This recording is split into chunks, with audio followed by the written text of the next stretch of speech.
creator of animagraphs. And this is how a NASCAR Cup Series race car works. Let's start with the exterior. Body panels snap together and are bolted onto the frame, making them fairly easy to replace.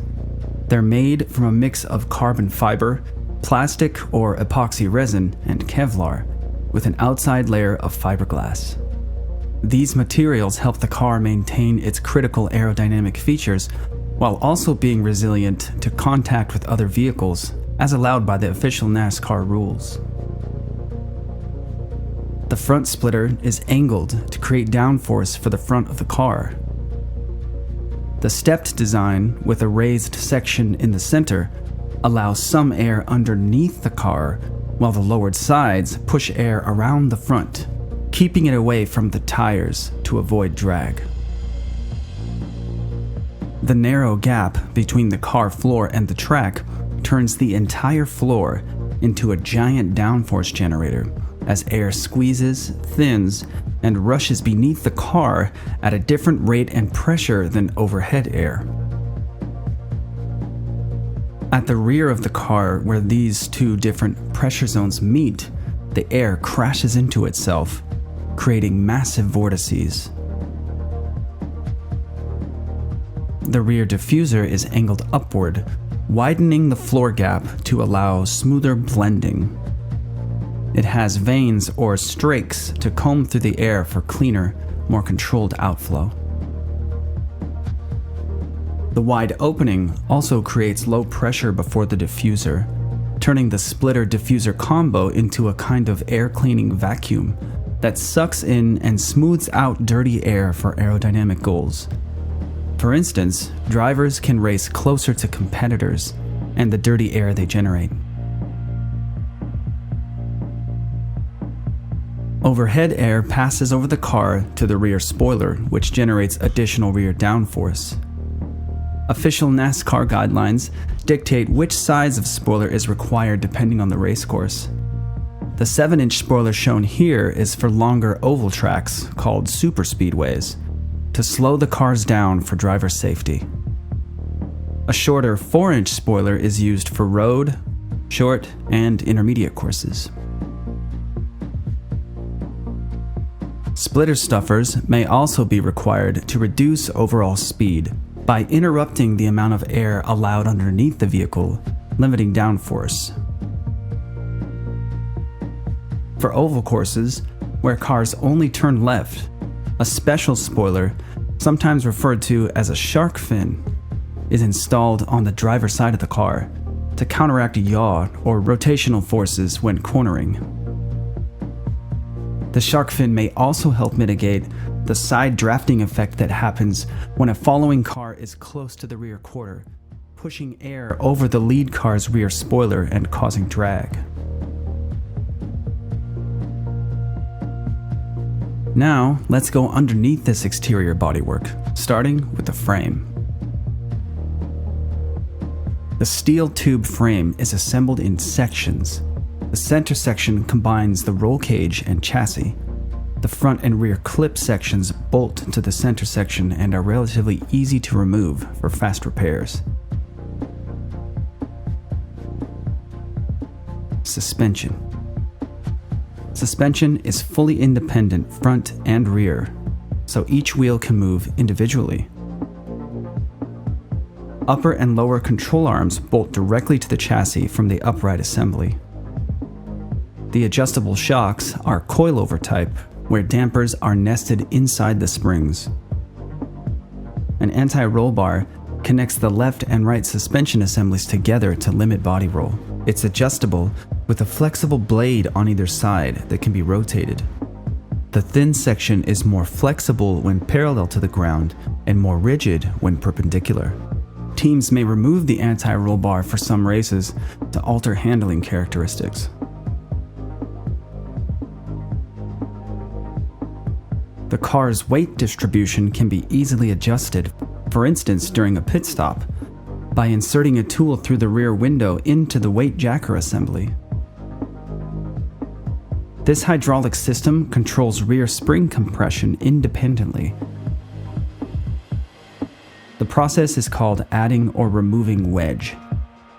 Too much wedge angle from the rear driver to front passenger causes understeer, where the car doesn't turn easily enough and is said to be too tight. Too much wedge angle on the opposite side can cause oversteer, where the rear end breaks loose and the car may spin out of control.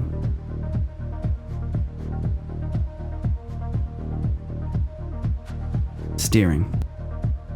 Cup cars use a hydraulic rack and pinion steering system similar to what's found on most passenger vehicles. The steering wheel is connected directly to the pinion, which moves the rack through a system of gears. A special metal piece called a torsion bar connects the steering column to the rack. This part flexes as the steering column is rotated from driver input. A stiffer or softer bar changes the steering feel. Toe, also referred to as tracking, is the angle of each tire in relation to the center line of the vehicle when viewed from above. It's adjusted in the front using a toe link adjuster, and in the back using shims. Adjusting the toe in specific ways for better left-hand turning is what sometimes causes the car to look like it's slightly crooked on the racetrack, even while driving in a straight line. Camber, which is the angle of each tire in relation to the center line of the vehicle when viewed from the front or back, can also be adjusted using shims.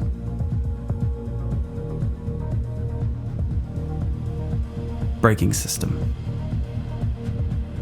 A master cylinder and reservoir controls and stores hydraulic fluid for braking. Cup cars have 2 master cylinders and accompanying reservoirs, for front and rear brakes respectively. The cylinders are mounted to the brake pedal on one end and a threaded brake bias screw on the other. This bias screw is electronically controlled and can be adjusted on the fly using a knob on the dash. The screw position allows different pressure to the front and rear brakes. The brakes themselves are a common rotor and pad assembly design. The discs are iron alloy while the pads are a carbon-based material. The front takes more braking force and so uses a heavier 6-piston caliper. Brake cooling is handled through intricate ducts extending from the front bumper. There are separate cooling channels for the disc, caliper, and inner wheel. The 15-inch front disc has vertical vanes or cooling fins extending from the center outwards for maximum cooling effect. J-slots on the rotor surface increase brake bite, or the speed at which the pad engages with the disc, while also helping to clear debris. In the rear, 4-piston brake calipers are matched to 14-inch rotors. Cooling ducts are situated around the brake assembly just as with the front, but the intake slots are in the rear quarter window. The specially shaped opening is called a NACA duct.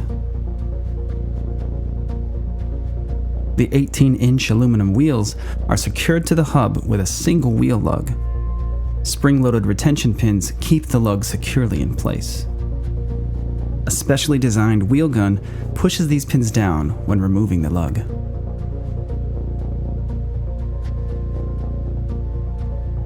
Engine and associated systems. Cup cars use 8 cylinders in a V configuration that is naturally aspirated, meaning air enters naturally instead of being pumped into the engine with a turbo or supercharger.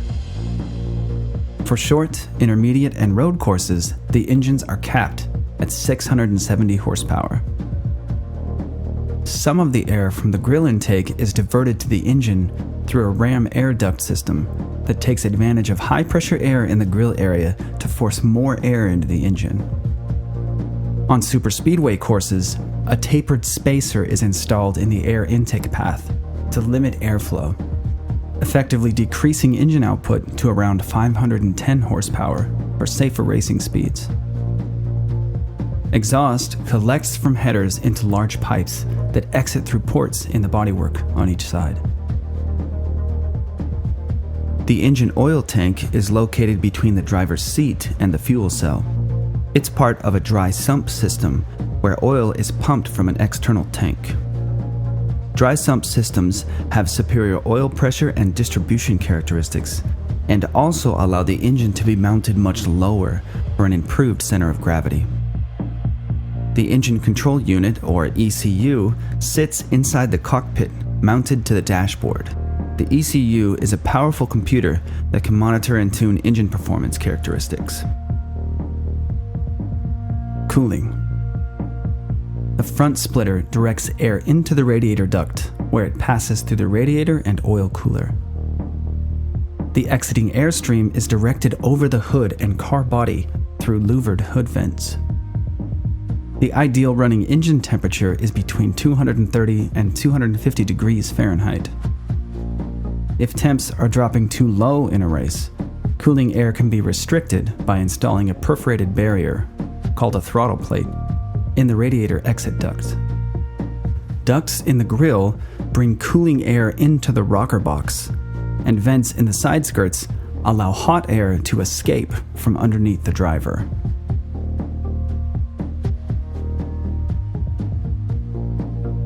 Fuel tank.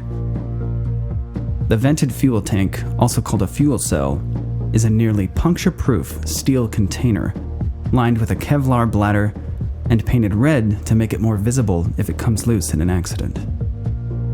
Cup car fuel cells can hold 20 gallons of fuel and only get about 4 to 6 miles per gallon at race speeds. The tank is filled with foam baffling to tame the sloshing liquid under incredible racing forces. The goal is to keep the large fuel mass centered and low, and also to prevent foaming and fuel pump starvation. Pit stop refueling is performed using a vented dump can that can hold up to 11 gallons of fuel and weigh almost 70 pounds. 2 cans are used during a typical pit stop and can be emptied in as little as 8 seconds each. Transaxle. Engine power flows through a shaft to the transaxle, which combines the transmission, rear differential, and rear axles into one unit. Drop gears allow teams to quickly adjust the rear-end gear ratio. A floor-mounted gear shift lever is paired with the 6-speed transmission, 5 forward and 1 reverse. The gearbox is manual sequential, where the driver controls shifting, but the lever moves only forward or back, shifting 1 gear at a time, up or down. The rear end has a torque biasing limited slip differential, meaning the tires will rotate at similar speeds when under more torque, for example on a straightaway. When rounding a turn, less torque at the rear wheels lets them rotate at different speeds. The differential gears connect to rear axles with special tripod joints that allow the spinning axles to tilt with rear suspension movement.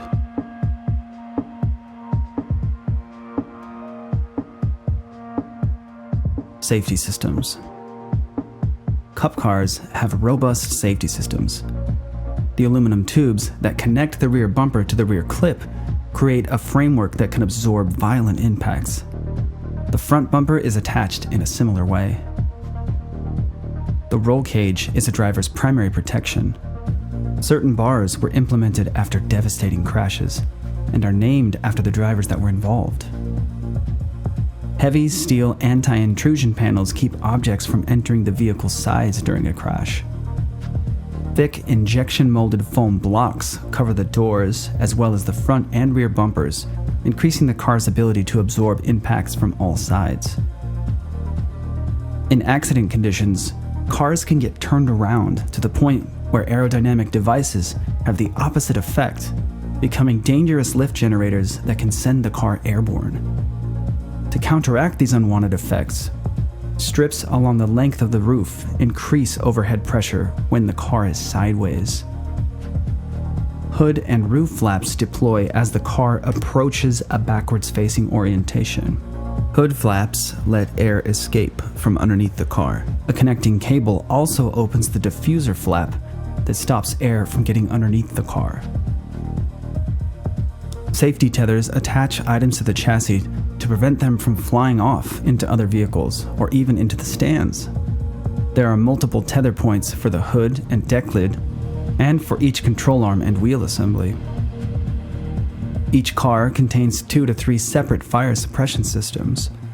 There are heat-activated systems in the engine bay and trunk areas. The driver has access to a cockpit-mounted extinguisher. There's a roof hatch directly above the driver for emergency exit. There's no window on the driver's side. A window net keeps the driver inside the vehicle and large debris out. Rookie drivers are required to have yellow stripes on the rear bumper to alert other drivers.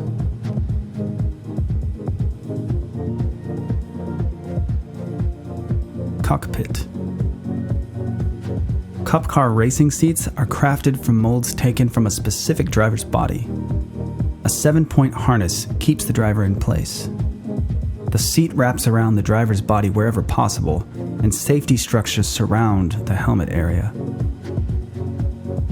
Drivers wear a special brace called the Hans, or head and neck support, to limit head movement in adverse conditions. A connected strap clips to either side of the helmet, and the shoulder harness straps keep the device pressed against the driver. A drinks tube is incorporated into the helmet. It's connected to a small fluid reservoir to keep drivers hydrated, as cockpit temperatures often reach upwards of 130 degrees Fahrenheit. An air conditioning system collects air through front quarter window NACA ducts and pumps it into the driver's helmet, as well as a special cooling pad behind the back and legs. Cooled water may also circulate through the driver's fire retardant suit. A cockpit cooling duct in the front window is centrally located to avoid hot radiator air. Slits in the back window also draw in cooling air, most of which exhausts through the driver's side window. The simple steering wheel includes a push-to-talk radio button for communication with the track spotter to get info on track conditions and race strategy. A customizable digital dash has replaced dials in recent years and can display everything from lap times, water and oil pressures, engine RPMs, and pit road lights, among many other options. Per NASCAR rules, speedometers are not allowed to be displayed. Auxiliary switches vary between teams but can include things like ignition, helmet or body air conditioning, or a switch for the 3/4 gallon reserve tank. An electronic rear-view screen is connected to a camera on top of the car to give drivers an unobstructed rear view. The small driver's side mirror is not allowed to extend outside of the car. Drivers' shoes may have heat-resistant heel guards as a barrier to intense exhaust heat underneath the cockpit floor. The pedal box consists of a traditional 3-pedal manual setup with the gas pedal on the right, the brake pedal in the middle, and the clutch pedal on the left. Once in motion, the clutch isn't needed for further gear shifting. There are cameras, antennas, and sensors all over these cars. For example, a timing transponder just inside the rear passenger wheel well tracks lap times down to the thousandths of a second. A tire pressure monitoring system, or TPMS sensor, is attached to each wheel. Cameras on the front, top, and rear of the vehicle, as well as in the cockpit, are used during broadcasts to bring the audience into the action. Antennas on the roof facilitate communication from the crew to the driver and vice versa. Other antennas send audio and video, as well as telemetry data. The newest NASCAR race cars harken a return to their stock car roots, bringing design aesthetics closer to their consumer-grade counterparts. The frame, suspension, and body are now symmetrical side to side, and many of the systems we've covered here have been redesigned to be more similar to those found on passenger vehicles.